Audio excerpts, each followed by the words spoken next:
I'm Austin Tindle, and this is ZenkaiCon 2019. It wasn't that long ago when you were more of a low-key kind of voice actor. By that I mean, my sister and I remember the days when you didn't have a Wikipedia page. How does it feel to be more of a well-known voice actor? Any noticeable changes from then to now? I have property now, because I was living in a car, probably when you first heard about me, and it wasn't my car. So, noticeable changes. I'm a lot less scared about eating and sleeping. But not so much that I have more money than I know what to do with. And what's great and what I'd love to keep going is like not having to think about having too little money or too much money. So I really hope that we keep in that sweet spot for a really long time. Aside from that, just getting to be invited to cons is really amazing. But I don't get to have my life without going to anime conventions. And I really, really love the fact that I get to just think about trying to be an actor.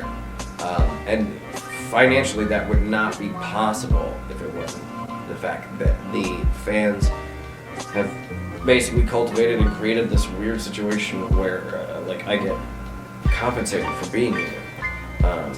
So thank you.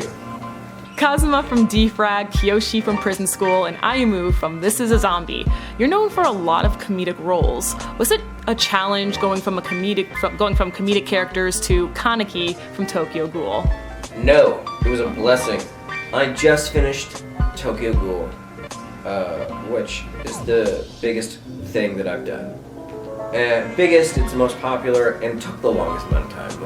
From the beginning of finding out that I was involved in this project to the last thing that we recorded, that was about 4 years, and it ended in January, and I really didn't know what I was going to do with myself. And before I had time to have a crisis, I was called, and I was told hey, we're going to put you in this show called My Roommate is a Cat. And it's about this guy who has social anxiety and gets a cat. And whew, that show is saving my life. I'm so grateful. And it's goofy, but it's kind of sad.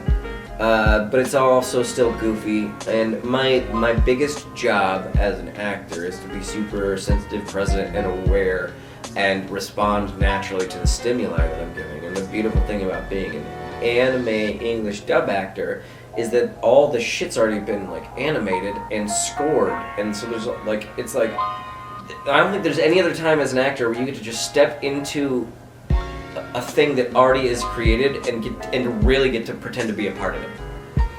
And then they record it and pay you money for it. So it's so easy to just be okay, I'm going to accept what's given to me. And then that happens and you're affected by it and people pay you money and that's great. But it's if that thing is always a very, very tragic, sad thing, then that becomes your life. But also, if you're just doing comedy all the time, you become a dickhead because you're just life's a joke.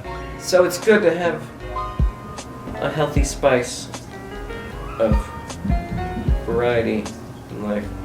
You know what I'm saying. Prison School is quite the interesting anime, to say the least. Yeah. What was it like to play Kiyoshi in Prison School? Any embarrassing moments in the studio? Oh yeah, the whole experience was embarrassing. I can't look Alexis Tipton in the eye anymore. I'm sorry. When I got cast in that role,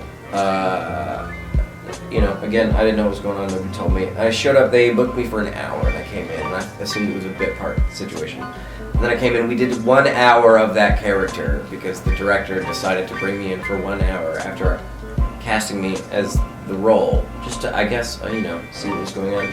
And then I did that hour, and then I was driving home, and the office manager for Funimation texted me and asked me a question that I've never been asked before, and have never been asked since.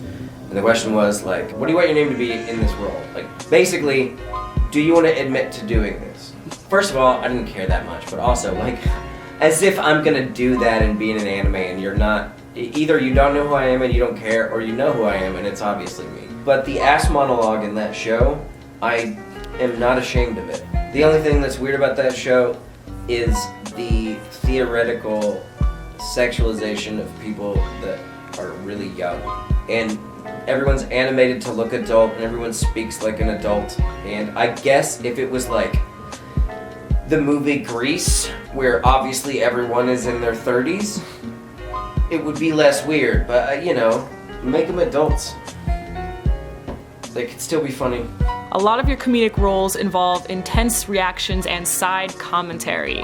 Is this your favorite type of comedy? Yeah. I feel comfortable there. I hope that it's entertaining. The scary thing is that I feel so comfortable that I feel like I'm being boring. Once you get through, like, Is This a Zombie, Bento, Love Tyrant, Island Anime, it starts to be like, fuck, this is the same damn story told slightly differently. And then you look at Adam Sandler's career and you go, well, like, what else am I supposed to do? My point is that I got paid way more money for those shows than Tokyo Ghoul. Like, Tokyo Ghoul is a great show, I'm so glad I'm in it. But if you'll notice, there's a lot of dramatic pauses. If there's a whole big scene where the character does this amazing thing but doesn't make a noise, I didn't see it when we were recording it, because they didn't need my voice. But neurotic comedic roles, especially like social anxiety ridden people, are filled with internal monologues, which is more money and more fun. I'd like to give a very special shout out to Giovanni Herrera for donating to my Patreon. If you'd like a very special shout out in the next video, stream, or what have you, then please click on the link in the description to donate, as well as other links to my social media and coffee. I'm your female otaku. Sayonara.